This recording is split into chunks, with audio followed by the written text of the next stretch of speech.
और वो गई जहां यीशु थे, वो गई और भीड़ को चीरा, जबकि लहू बहने वाली औरत एक अशुद्ध औरत मानी जाती थी। जिसको गुप्त रोग होता था वो अशुद्ध होती थी।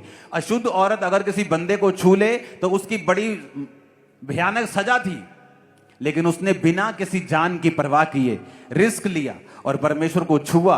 और यीशु मसीह कहते हैं कि मुझे किसी ने छुआ है। चेले कहते प्रभु सारी भीड़ तुझे छू रही है। परमेश्वर कहता नहीं, किसी ने विश्वास के साथ मुझे छुआ है, क्योंकि मुझ में से सामर्थ्य निकली है।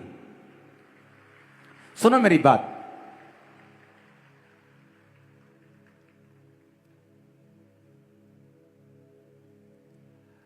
अगर आप बलपूर्वक प्रवेश नहीं करेंगे तो आप उसके राज्य में प्रवेश नहीं कर सकते। अगर शैतान ने आपको यकीन दिलवा दिया कि वो आपके साथ है, वो आपके अंदर है, वो आप पे अटैक कर रहा है, आपको डिलीवरेंस की जरूरत है उससे, कितनी देर तक? 2 महीने, 3 महीने, मानो 6 महीने, लेकिन आप 5 साल से मसीह में हैं, अभी भी आपको डिलीवरेंस की जरूरत है? नहीं, अब आपको ज्ञान की जरूरत है। शैतान सिर्फ आपको अज्ञानी करके ही आपके अंदर रह सकता है, अदरवाइज वो आपके अंदर नहीं रह सकता। अब बाइबल कहती है मरकुस 10 उसकी 46 से 52 आयत में जब आप देखते हैं तो बाइबल कहती है जब एक बड़ी भीड़ यरीहो से निकल रही थी, जब प्रभु यीशु मसीह यरीहो में आए, तो एक तिमाई का पुत्र बरतिमाई अंधा भिखारी बैठा था। जब उसने देखा कि यीशु मसीह नासरी है तो पुकार कर कहने लगा, हे दाऊद की संतान मुझ पे दया कर। बहुतों ने उसे डांटा कि चुप रहे। आप इमेजिन करो, एक अंधा है और जीसस को पुकार रहा है और लोग उसे डांट रहे हैं। क्या लोगों का दिमाग खराब है क्या? लोगों को पता है कि ये जीसस हैं, ये चंगा करते हैं, इसको आंखों की जरूरत है और वो पुकार रहा है जीसस जीसस यीशु, और लोग कह रहे हैं चुप कर। आज भी ऐसा होता है कि नहीं होता? कि लोगों को पता है कि चर्च में जाके नशों से आजादी मिल रही लोगों को, फिर भी जब आप चर्च में जाते हैं वो आपको डांटते हैं, ओए चुप कर, चर्च के आते ऐसी तैसी। लोग आपको डांट सकते हैं, डिलीवर नहीं कर सकते। जिसने डिलीवर करना है उसका नाम जीसस है, यीशु है। बस इसकी डिले खत्म कर।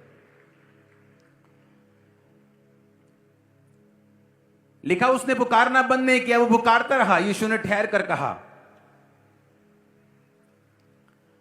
उसे बुलाओ। बाइबल कहती चेलों ने भी उसे कहा चुप रहने के लिए। जब जीसस ने बुलाया तो बाइबल कहती वो अपना कपड़ा फेंक कर उठा, जो कि भीख मांगने का लाइसेंस था। एक मन बना के उठा कि अब यीशु मसीह से ही मैंने चंगाई को लेना है, अब मैं दोबारा भीख नहीं मांगूंगा। अगर आपको परमेश्वर के राज्य में प्रवेश करना है, आपको छुटकारा लेना है, आपको परमेश्वर से उसका हाथ चाहिए, आप एक बड़ा काम चाहते परमेश्वर आपकी लाइफ में करें, 2 चीजें आपको करनी पड़ेंगी। आपको बलपूर्वक प्रवेश करना पड़ेगा, आपको एक मन होना पड़ेगा। अंधा बोल सकता था, सोच सकता था कि अगर जीसस ने चंगा नहीं किया तो इस रुमाल को कहीं छुपा लेता हूं, भिखारी होने का सर्टिफिकेट है ये रुमाल, तो भीख भी मांगने से जाऊंगा। तो वचन कहता है कि वो कपड़ा फेंक कर उठा, कपड़ा छुपा के नहीं उठा, कि छुपा लेते हैं, पेट के अंदर डाल लेते हैं। अगर जीसस ने चंगा किया ठीक है, नहीं किया तो फिर भीख मांग लेंगे, क्या बात है। आज लोग बल लगाना भूल गए हैं। आप बलपूर्वक प्रवेश करते हैं। परमेश्वर आपको देने से पहले देखता है, आपके विश्वास को परखता है। लोगों ने डांटा, वो चुप नहीं किया। चेलों ने डांटा, वो चुप नहीं किया। जीसस ने कहा इसकी पुकार जेन्युइन है, इसे बुलाओ। आपने 1 हफ्ता परमेश्वर को पुकारा, 2 हफ्ते पुकारा, आपका रिश्तेदार आया, ओए चुप कर, दोबारा चर्च गया तो देख ली तेरे ब्याह तो नहीं होना में। जीसस ने देखा अब ये क्या करता है, अगर तू चुप कर जाएगा तो तेरी आशीष तुझे कभी नहीं मिलेगी। तू अपने अंधेपन से, गूंगेपन से, अपनी बीमारियों से, गरीबी के श्रापों से कभी भी आजाद नहीं होगा। लेकिन जब जीसस ने देखा कि लोगों ने इसे चुप कराया और फिर भी ये चुप नहीं किया और लगातार बलपूर्वक प्रवेश करता रहा, पुकारता रहा, जीसस को आपके विश्वास को, आपके फेथ को ऑनर करना पड़ेगा, क्योंकि वो विश्वास की भाषा को समझता है। ऊपर कोई करेंसी नहीं चलती, सिर्फ विश्वास की करेंसी चलती। जिसका विश्वास बड़ा है, आज किसी के पास 5 मरले का घर है, किसी कोई रेंट पे रहता है, किसी के पास 100 मरले का घर है, किसी के पास 5 एकड़ का घर है। बात है किसी के पास ज्यादा करेंसी है तो वो बड़ा घर खरीद रहा है, किसी के पास करेंसी नहीं है तो वो किराए पे रह रहा है, किसी के पास किराया देने की भी करेंसी नहीं है तो वो कहीं सड़क पे रह रहा है। बात करेंसी की है। हेवन में करेंसी चलती है विश्वास की। अगर आपका विश्वास बड़ा है आप बड़े काम कर सकते हैं। ठीक ठीक है, आप ठीक ठीक काम कर सकते हैं। छोटा है, आप छोटे काम कर सकते हैं। संपूर्ण विश्वास है। उसने कहा पहाड़ों को भी तुम हिलाओगे, बोलोगे जाओ और समुद्र में जा पड़, वो समुद्र में चला जाएगा। अब वो तुम्हारे ऊपर निर्भर करता है। तुमने यीशु को पुकारा, लोगों ने तुम्हें चुप कराया और तुम चुप कर गए। किसका नुकसान हुआ? तुम्हारा, क्योंकि यीशु मसीह ने फिर तुम्हें इग्नोर कर दिया। और यीशु मसीह ने पहली आवाज पे उसे कभी जवाब नहीं दिया। वो पुकारता रहा, पुकारता रहा, पुकारता रहा, पुकारता रहा। कई बार तो लोगों ने इतना परमेश्वर को पुकारा कि चेलों को जाके परमेश्वर को कहना पड़ा, प्रभु ये बहुत देर से औरत तुझे पुकारती हुई आ रही है, तो इसकी प्रार्थना को क्यों नहीं सुन रहा? चेलों को बोलना पड़ा परमेश्वर को, प्रभु इसकी प्रार्थना सुनिए, बहुत देर से तुझे पुकारती हुई आ रही है, ये बहुत देर से तेरे पीछे जीसस जीसस यीशु यीशु कहती आ रही है, तू क्यों इसको इग्नोर कर रहा है? क्योंकि परमेश्वर के किंगडम के, उसके राज्य के रूल्स है, रूल्स रेगुलेशंस हैं कि परमेश्वर के राज्य में अगर प्रवेश करना है आपको बलपूर्वक प्रवेश करना पड़ेगा। वो शैतानी अटैक खत्म नहीं हो रहा, रखो रोजे, करो प्रार्थना, करो नाइट प्रेयर स्टार्ट, रात को रोज 12 से 2 प्रार्थना करो, डांटो शैतान को, भगाओ उसे, नहीं भागता तो वो भागेगा, क्योंकि वचन में लिखा है वो हारेगा। तू शैतान का सामना करेगा, वो तेरे सामने झुकेगा, वचन में लिखा है। अगर जीसस ने लिखा है तो ये पूरा होगा। आज के बाद जब भी आप नाइट प्रार्थना में बैठेंगे और शैतान को डांटेंगे, आप विक्ट्री को पाएंगे, जीत को पाएंगे, गवाही के साथ वापिस आएंगे। आमीन खड़कने वाला चाहिए जरा मेरे को। Hallelujah, hallelujah. आप देखेंगे बाइबल में तो आपको जो भी कुछ कीमती मिला है वो बलपूर्वक मिला है।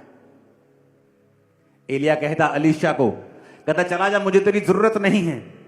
दूसरा राजा 2 उसकी 1 से 15 बाइबल कहती है जब यहोवा एलिया को बवंडर के द्वारा स्वर्ग में उठाने वाला था तो उसने एलीशा को कहा चला जा, मुझे तेरी जरूरत नहीं। एलीशा कहता यहोवा की शपथ, तेरे जीवन की शपथ, मैं तुझे छोड़ूंगा नहीं। जब उसने छोड़ा नहीं तो एलिया ने कहा क्या चाहिए तेरे को?